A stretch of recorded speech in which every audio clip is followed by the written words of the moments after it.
6वे राज्यस्तरीय एकता साहित्य संमेलनामध्ये आणि त्याचं उद्घाटन कसं होतं ते पाहणार आहोत।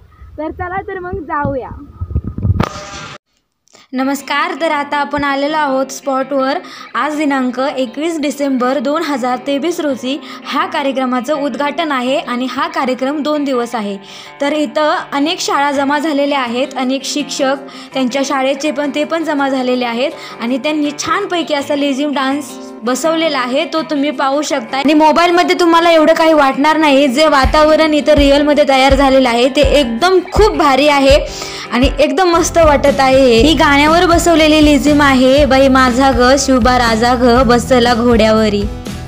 खरंच ज्या शिक्षकांनी बसवली आहे त्यांचं कौतुक करायला पाहिजे। म्हणजे इतके छोटे छोटे मुलांना शिकवणं अवघड असते। अवघड म्हणजे काय, ते ग्रुप असल्यामुळं ते सर्वांचं सेम आलं पाहिजे आणि तेच सगळ्यात कठीण असतं, सगळ्यांचं सारखं येणं।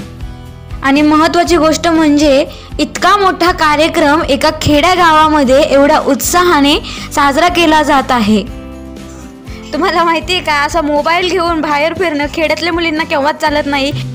तसं चालतं, पण जुन्या काळातली जी माणसं असतात, म्हातारी माणसं, त्यांचा पाहण्याचा दृष्टिकोन वेगळाच असतो हे आपल्यापेक्षा। पण हे साहित्य संमेलन असल्यामुळे इथं एकदम धीटपणाने मी अख्ख्या कार्यक्रमामध्ये मोबाईल घेऊन फिरले आणि तोच मला सगळ्यात वेगळा विषय वाटतोय। हे जे साहित्य संमेलन होत आहे ना, असंच एक साहित्य संमेलन 2005 साली आमच्या गावात झालं होतं। त्याचं एक्झॅक्ट वर्ष मला माहीत नाहीये किती आहे, पण एक झालं होतं साहित्य संमेलन आणि त्या साहित्य संमेलनामध्ये मी एकदम छोटे होते आणि ते फिरत असताना त्याच्यामध्ये माझी शूटिंग आलेली आहे आणि ती शूटिंग मी पाहायचे, लहानपणापासून पाहत आलेली मी, त्याच्यात होते त्याची। आणि आता आमच्या गावात त्यानंतर एक साहित्य संमेलन होत आहे आणि ते साहित्य संमेलनामध्ये मी खुद शूटिंग घेत आहे, याचा मला खूप आनंद होत आहे। ते म्हणतात ना, समय सब कुछ बदल देता है।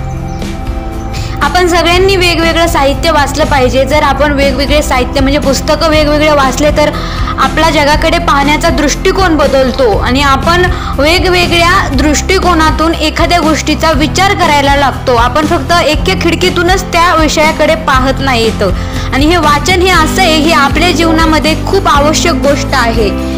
आपण वाचत राहिलं पाहिजे, काही ना काही वेगवेगळे पुस्तकं आपल्याला जे मिळतील, ज्यामध्ये आपल्याला इंटरेस्ट आहे असे वाचायला पाहिजे। जर आपल्याला वाचू वाटत नसेल तर पण काही ना काही वाचत राहिले पाहिजे, त्यामुळे माणसाचे विचार चांगले होतात आणि आपण एक माणूस म्हणून समाजात चांगल्या प्रकारे वावरू शकतो।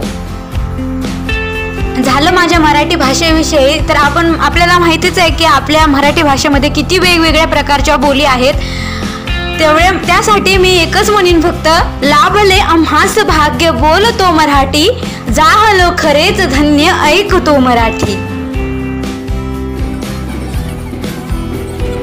तुम्हाला व्हिडिओ कसा वाटला हे कमेंटमध्ये सांगा आणि हे साहित्य संमेलन कसं वाटलं ते पण सांगा। ही फक्त फेरी आहे, नंतरचे व्हिडिओ मी घेऊ शकले नाही कारण की मोबाईलचं स्टोरेज फुल झाल्यामुळे मला हा व्हिडिओ इथेच बंद करावा लागला।